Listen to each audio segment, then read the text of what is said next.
Hi, Delilah. I'm Dr. Karen. Thank you so much for writing in. Now, I can tell from your description already that Roxy is a very, very lucky and very well-loved little Chiweenie. Now, although I'm loath to contradict a fellow vet, I would actually say that if Roxy's only relatively recently developed the anal gland issues, then I think there's a pretty good chance we could get things back to normal with the right diet management. And from what you've described, I think we're well and truly on the right track there, but there's just a few things I would actually recommend that we make some tweaks on. Now, assuming that the dry kibble that you're feeding her is one that's been approved by the AAFCO, then I believe you are more than meeting all of her nutritional needs. Things like those leafy greens will actually keep her calcium levels well in check, and the vegetables that you've selected are really good options as well. Now, in terms of the meat you're using, while it's good to have a bit of variety, I'd actually suggest finding just one or two meat types and sticking to those. The reason for this is if down the track Roxy were to develop food allergy or intolerance, that way we'll still have some novel proteins up our sleeve to offer her if we need to. Now, as you're already likely aware, the big thing we need to do is avoid overly rich and fatty foods to avoid any future pancreatitis flare-ups. And that also means keeping her meals relatively bland.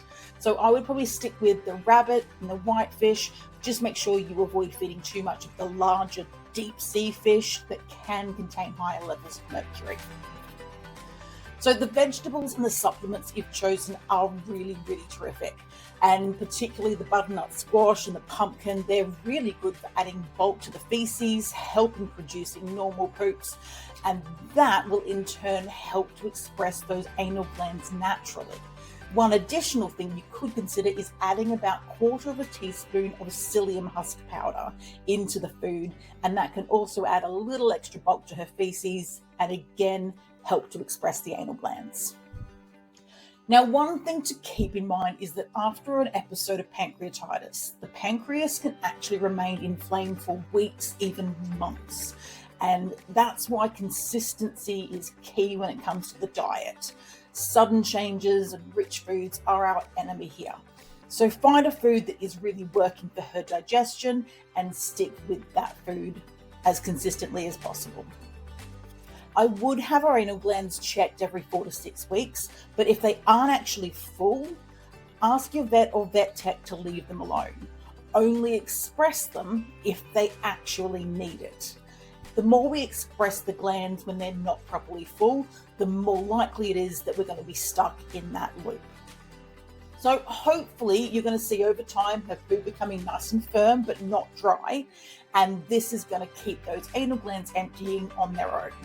Now, if you do have any other questions or want to discuss Roxy with one of our vets, you can always head over to pangovet.com and book a consultation. But I think Roxy is in very good hands and she's going to do just great.